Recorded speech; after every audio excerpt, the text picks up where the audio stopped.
and welcome to Grace and Lottie's. Elizabeth here, ready with something fun that I just got. I got this at Hobby Lobby the other day. It is a Spirograph Mandala Maker. It looks really interesting. I have a lot of questions about it. I paid a whole $22.99 for this. I think my 50th anniversary Spirograph was more expensive, so not super expensive. Looking at it before I open the box, it makes me think a lot of my Spirotot, which is now the Spirograph Cyclex for the most part. You can see it's got, oh, I got a little sticky tack in here, but it's got discs. You can see this one has a larger disc kind of height in there that go around, kind of mixed with a little bit of Spirograph. You know, the good old ones, this guy. Okay, this one's from when I was a child. It still has the price tag on it. I just realized my mom paid $7.86 for this back in the day. So I just having to giggle over that. I've never noticed that before. But anyway, looking at the Spirograph Cyclex, you can see it right here. It comes with a couple of gears, some markers, and it can create some different designs. So let's flip it over to the back here, kind of get an idea of what we're looking at. Comes with paper. It has little spots that it's supposed to hold the paper. We'll see when we get it out. We have these discs, and in the middle, if you look, it has like a Spirograph, normal Spirograph here where I can send them around. It has a little mini one out on the edge. Then it has shapes that I'm guessing you can just move around and you place them to create the mandala designs. That is what I'm guessing that this does. It also says on the outside, reading it, that you can do this on paper. It also says you can do it on canvas. So, to be ready, I have some canvases ready to go for this so that we can see just how this goes. We may get paint out, we will see. I have so many questions about this thing and how it's gonna work. I'm gonna be using in what is included to start with this. So I'm not gonna be getting out my own markers. We will use what they have. It looks like they've got basically like a purpley red, an orangey red, blue, green, and black for this. Although here it's looking more red. We'll see. Let's pop this puppy open and get inside here. Scissors. Okay, pop in the tape. Right there. Okay, it looks huge. This thing looks really big. Okay, here it comes out. Here's our paper and our guidebook. The paper feels pretty thick. They said there's 40 sheets, so it feels pretty hefty. Okay, this thing looks ginormous. Okay, so let's get this out here. Okay, so it sits like this. This is not nearly, I expected, given how thick the package was, I expected this to be a lot thicker of a material. So, okay, that is definitely more doable than what I thought with this. So let's see here. So these are the discs.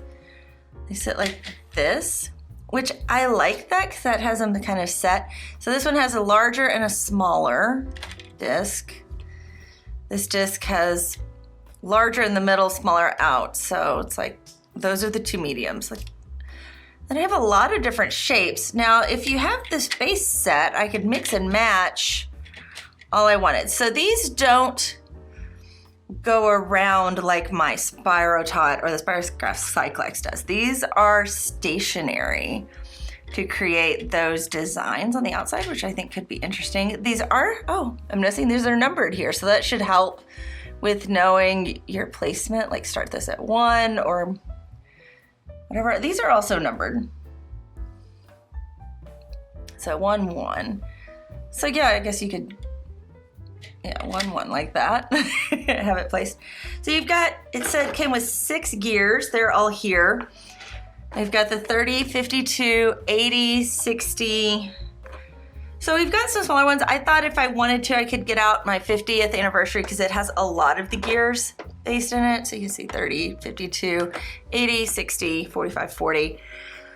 I'm just looking, it's only got 1, 5. I know that the different numbers really create different looks. So it's nice sometimes to have a good variety of those. So real quick, I'm gonna go through the guidebook, and then we're gonna get to creating. We'll see what they've got. They got anything good in here.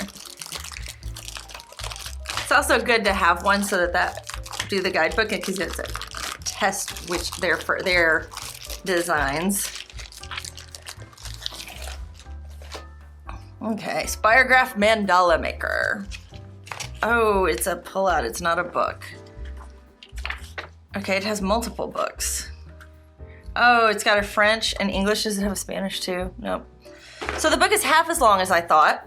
Okay, Spirograph Mandala Maker. So it's showing how you insert the paper in. I like that it has a spot to hold the paper. I probably will still put some sticky tack in those spots. So like right here where you see the spot, I will probably still put a little sticky tack just to help hold it. Here's this. Hold it at a 90, that's pretty standard. Using the markings, yes, lining those up. Okay. They do have, I like that they do this now, that they kind of show the different holes for the different wheels. Although they are only showing one disc right there. My book for my 50th had a lot more options in it. Okay. So it doesn't really add, it just has the interior designs here, unless there's more on the back. Let's see here. Okay, the mandala designs. So this is where I think it could get really fun with this. But yeah, looking, you can do, I like that you can do multiple designs and it holds it. Here's the basic patterns too. Cool. With the points. Okay, let's get started. Let's do something. Let me look. Let's see which ones look like my favorite. When I'm drawing mandalas, I do this kind of a design a lot. I also do those kind of guys a lot. I wish they just had an open one though without the dot. Did they have one on this one? No. Darn it. We're just gonna have to do a bunch here, aren't we? So think about how I draw designs on this. Let's get this out. Okay, paper. Sticky tack. Sticky tack is your best friends with Spirograph, by the way, guys, in case you did not know.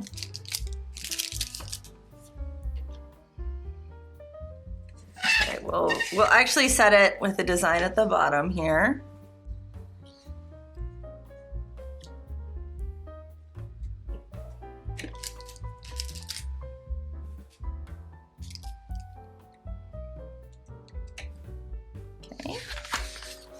Paper in. Now that does have, oh, it has rubber feet on the bottom right there. That'll help it grip. Sometimes that's one of the hard things is it wants to dance around on you. This will keep it from dancing around. Oh, not in as hard as I thought. Okay, so let's get you in here. Keep this from dancing around on me in the holder.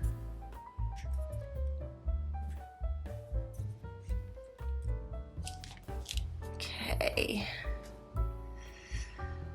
I'm still deciding, like, okay, we'll just do this one. We got this one in first. I'm so indecisive right now as to which design I want to do first.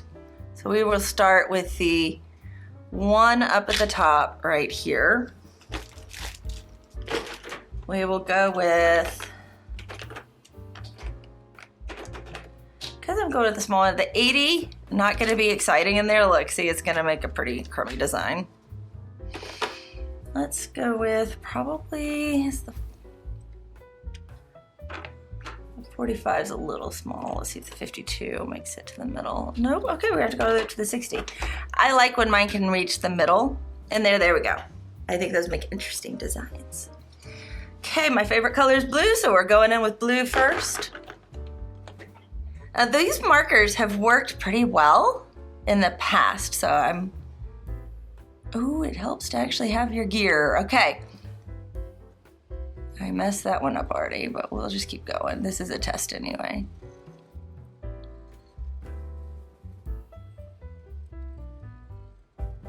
Okay, so there's that. It's harder to see.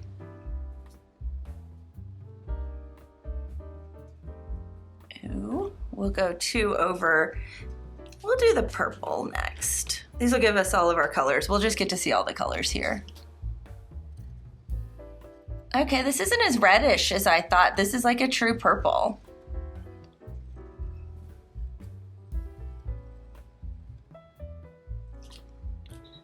I'll move 2 more over. We'll try the red out. Let's see how the red looks.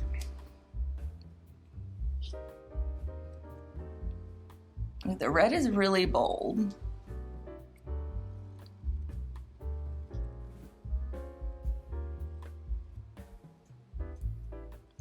This is not turning out to be as pretty of a rainbow as I thought it might.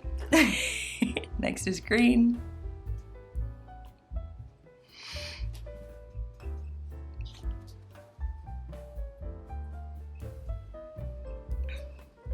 Should have done black next, but that's okay.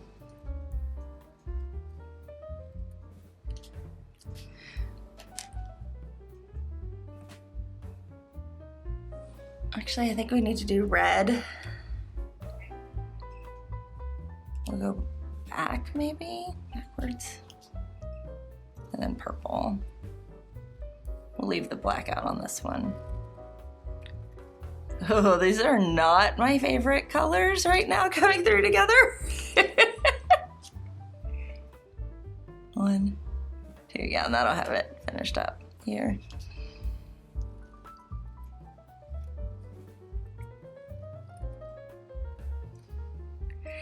It does feel weird doing a spirograph inside of something like that. This lip is really big. Like, it's really deep in there, and I don't necessarily like that compared to the way other spirographs feel. So that's something to note with this. So now let's try, we'll try this design here.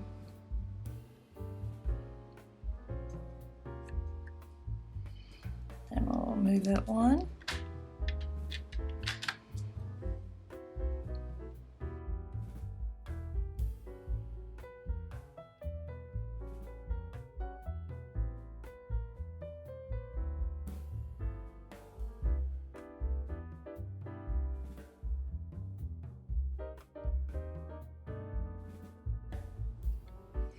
Okay, first time around, a little tedious. Doing that little design over and over again. It is nice, it is evenly spaced, it is pretty. I can see as you add more to this, because obviously this would not be your only bit that you would do with this. You would want to do more designs. That's how mandalas grow and build. So this is just a starter with this, which I like. I think this is a fun start and a fun spot to start like growing from. So I'm curious to see as I go. I'm also curious if maybe a half position would also be nice for some of these, but we will see how that goes, because it feels like, well, that one's in the middle. Some of these, they're in a certain position. They're not necessarily in a half position, although those are kind of in a half position here. So we'll see. I'm gonna turn off the face cam now, and I'm gonna work on this, so we'll go to a little bit of a faster take on this, and we'll see what all I can create. I will probably start over because that middle is not pretty, and I will see you guys in a little bit.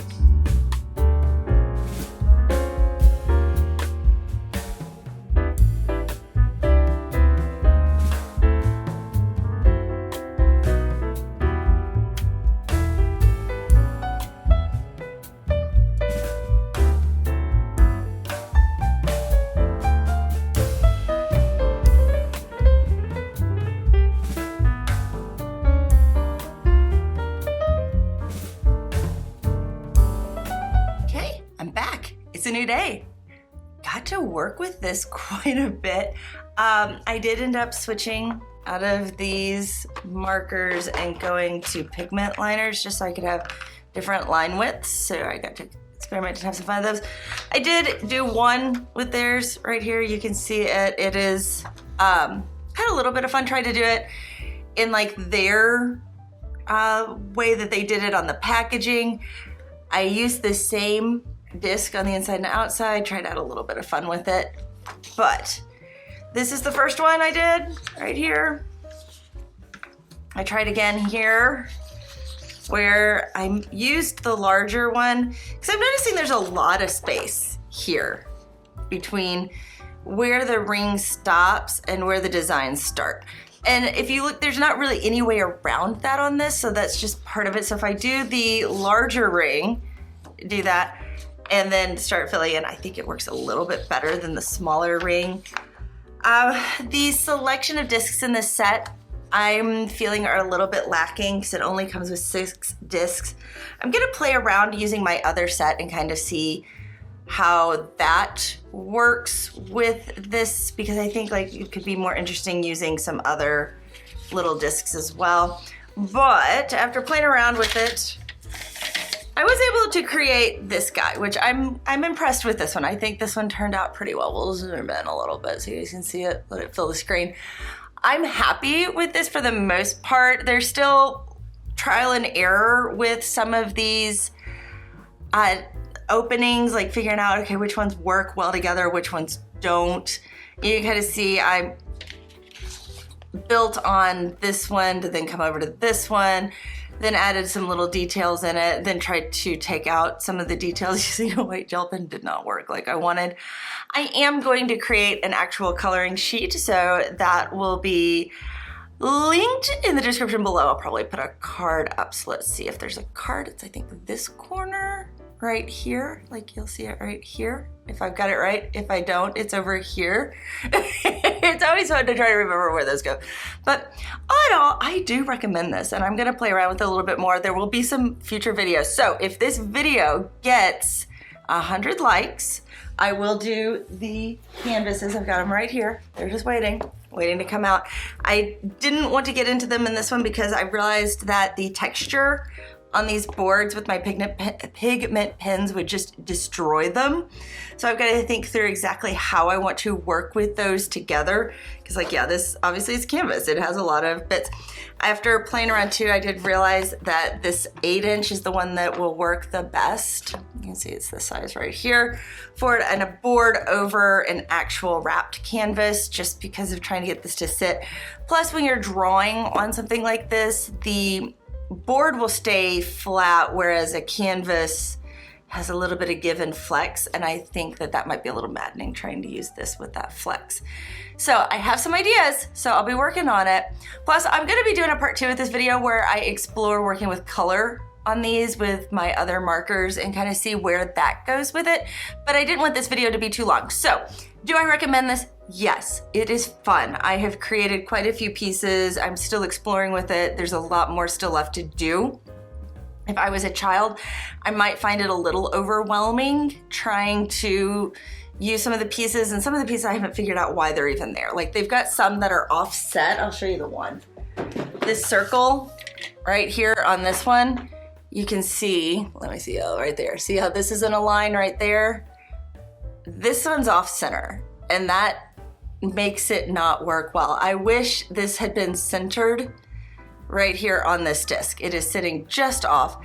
So I learned that the hard way on one of these. I used it and it was just like, ooh, that was bad. Don't do that. It's like, ay. So just a little note there with that one. Also, when you do use it, you wanna make sure that you press it down so that it doesn't move. My mistakes on these were, like, there's a mistake right there, were because I did not press it firmly into place, and so it had some issues. Other than that, it worked great. I'm happy with it on a whole. I am looking forward to trying some of the more, what I consider adventurous shapes on this. So be watching that. There'll probably be some shorts, so you wanna subscribe so you can see those coming up here very soon. So that is it for today, and I look forward to seeing you next time.